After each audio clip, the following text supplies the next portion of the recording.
मोहतरम नाजरीन ग्रामी, दोस्तों, साथियों, तलबा तलिबात, आपकी खिदमत में मेरा आदाब। उम्मीद करता हूँ कि आप खैरियत से होंगे और यही मेरी दुआ है कि खुदाबंद करीम हमेशा आप सबको सेहत तंदरुस्ती और उम्र की दराजी अता करे। आज हम अपने तलबा तलिबात की रहनुमाई के हवाले से अपने जो एक उर्दू अदब के शायर मजीद अमजद, इन पे बात करेंगे। यानी तवाज़न की एक मिसाल मजीद अमजद के नाम से हम जानते हैं कि उनकी शायरी के अंदर एक ख़ास तवाज़न खूबसूरती की मिसाल है। आज इन सवालात की रोशनी में हम इसकी शायरी का तज़किया और मुताला करने की वो कोशिश करेंगे। अगर मजीद अमजद की बात करें, मजीद अमजद की जो बुनियादी जो शायरी है वो तवाज़न की बेहतरीन मिसाल है। तवाज़न कहते हैं मुतवाज़न होना, बराबर होना। यानी उन्होंने जो बात की है वो बराबर की है और उसके अंदर एक ख़ास तवाज़न, बैलेंस वो मौजूद है। यानी बातन और खारिज से वो मुंसलिक हैं, जो शदीद जज्बा की पैदावार है और जुज़ को कुल से मरबूत उन्होंने वो किया है। इस बात से लिहाज देखें तो आगे चलकर हम इनकी मिसालें भी देखेंगे, आगे चलकर तफसील से बात भी करेंगे। यानी उन्होंने बाहम रब्बत को दरियाफ्त किया है। रब्बत कहते हैं राबता को। जो बात उन्होंने वो बयान की है और जिस चीज़ की वो निशानदेही की, उस बात और चीज़ के माबैन एक ख़ास राबता और निशानी वो मौजूद है, जो कुशादगी, फैलाव, वुसअत और वसी नज़र की खामल भी होती है और ये ज़ाहिर भी होती है। इस रब्बत और तवाज़न के कई मदारज भी हैं, हम इनको तफसील के साथ देखते हैं। पहला हमारे पास आता है खालस अर्जी सतह पर। यानी अर्जी अलिफ रे और ज़वा छुट्टी वाला मुराद कि इससे ज़मीनी के एतबार से हम जानते हैं। यानी जज्बे की इज़तरारी है, जज्बे की बेचैनी है, जज्बे की शिद्दत और फैलाव हमें वो मिलता है और मादी अशिया की बेजान सूरत के माबैन वो ताल्लुक़ हमें मिलता है। जिस तरह हमने पहले बाकी रब्बत की, तवाज़न की बात की है, उन्होंने जो चीज़ों को बयान किया है और उनके जो अल्फाज इनके माबैन एक ख़ास राबता और तवाज़न वो मौजूद है। इसी वजह तवाज़न की मिसाल मजीद अमजद को कहा जाता भी है। इनकी शायरी का जो ज़्यादातर हिस्सा है ना, वो करीबी अशिया हैं। मसलन ममटियाँ हैं, गलियाँ हैं, बस स्टैंड है, पान है, चाय की प्याली है, धूप है, आंगन, खिड़कियाँ, नालियाँ वगैरह। क्योंकि इन चीज़ों से इंसान का, मेरा और आपका रोज़मर्रा वो वास्ता पड़ता है और इन्हीं चीज़ों की वो निशानदेही करके हमारे मुआशरे की एहसासात की तवाज़न की मिसाल वो कायम करते हैं। यानी शायरी का मुशाहदा गहरा, जो माहौल की खारजी तस्वीर कशी तक महदूद नहीं उनका, बल्कि इसके अंदरूनी तजर्बे को भी वो चौंका देते हैं जो वो बयान करते हैं। मुआशरे की ये जो अशिया हैं, जो धड़कती हैं, जो चलती हैं, ख़ांपती हैं, वो हमें इनकी शायरी के अंदर बज़ाहिर वो नज़र आती हैं और वो ख़ास लिहाज से उनका एक हरकत करता हुआ चेहरा वो दिखाई देता है।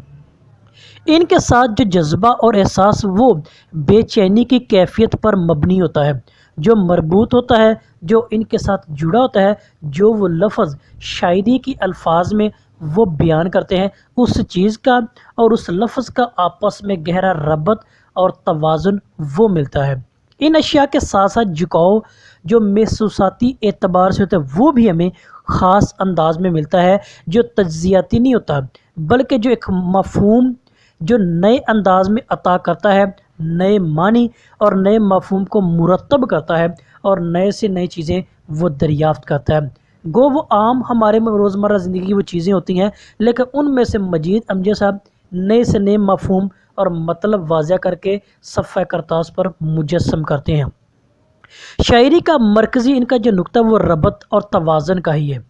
यानी जो वो चीज़ बयान करते हैं वो एक राब्ते के साथ करते हैं और एक तवाज़ुन के साथ करते हैं। ये नहीं है कि लफ्ज़ को और है, चीज़ कुछ और है, बल्कि उस चीज़ की मुनासबत, शक्ल, वज़न के एतबार से उस लफ्ज़ का भी चुनाव वो करते हैं, जहाँ सूरतें, कैफियत, रुझानात वो मिलते हैं और एक दूसरे में ज़म होकर एक उम्दा तवाज़न की मिसाल वो कायम करते हैं। यानी मजमूई तौर पर हमने देखा कि उनकी जो शायरी वो तवाज़न पर मबनी है, जो एक ख़ास राब्ता वो कायम करते हुए दिखाती है। यानी हाल के लम्हा को बड़ी अहमियत ان کی شاعری کے اندر وہ حاصل ہے۔ اقبال اور خالق کی طرح ماضی کی داستانوں اور تاریخوں کے نتائج وہ اخذ نہیں کرتے اور نہ قوم کا نوحہ اور نہ عظمت بیان کرتے۔ بنیادی طور پر ان کی شاعری وہ حال کو اپنی گرفت میں لیتی ہے، یعنی موجودہ زمانے کو، جو موجودہ لمحہ ہے، یعنی وقت کی قید سے آزاد ہو جاتا ہے اور قریبی تعلق وہ قائم کرتے ہیں۔ یہ بنیادی طور پر مجید امجد کی شاعری کا وہ لب لباب ہمیں نظر آتا ہے۔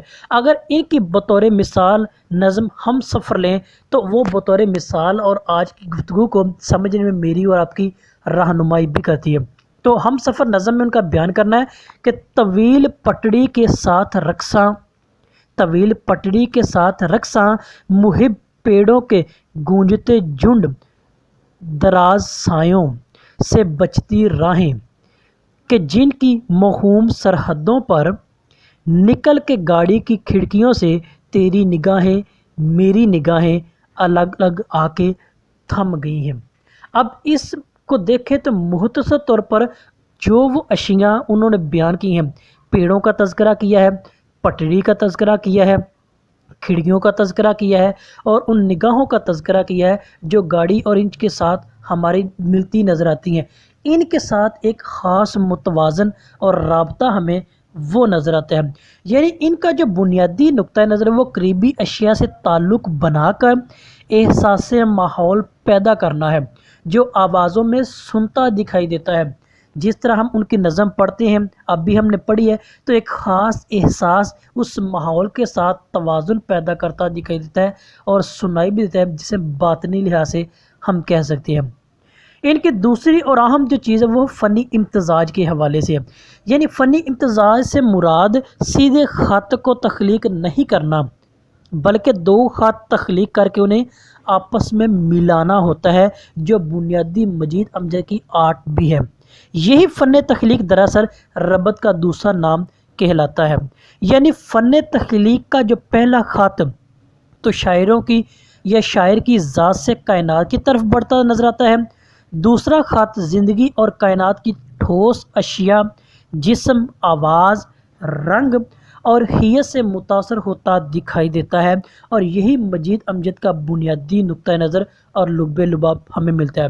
اگر ان کی مثال ہم طلوع فرض نظم لیں تو اس بات کی نشاندہی حیت اور ٹھوس اشیاء کے مابین توازن کی ایک مثال ہمارے سامنے وہ آتی ہے۔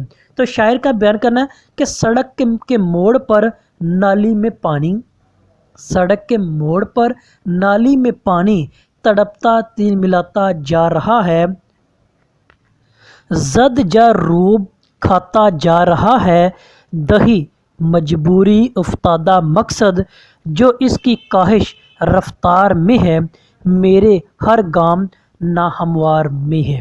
اب ان چیزوں کو دیکھیں، ان مثالوں کو دیکھیں، جو ہم نے ایک دو مثالیں مجموعی طور پہ دیکھی مختصر طور پہ، تو ان کی مثالوں کے اندر وہ ربط، وہ توازن اور ایک خاص ماحول نظر آتا ہے جو ان کے مابین تعلق کر کے ایک فنی امتزاج کو جنم دیتا ہے، اور فنی امتزاج کے ساتھ ساتھ خالص عرضی سطح پر ایک جذبہ اور مادی اشیاء کے مابین ایک تعلق قائم کرتا دکھائی دیتا ہے۔ آج ہم نے مختصر طور پر ان کے بارے میں جانا کہ یہ ایک بطور توازن اور مثال ان کی جو شاعری وہ ملتی ہے۔ کوئی سوال، کوئی پوائنٹ جس کی سمجھ نہ آئی ہو تو سوال کیجیے گا، اس کو لائک و شیئر بھی ضرور کیجیے گا۔ آپ کا بہت شکریہ۔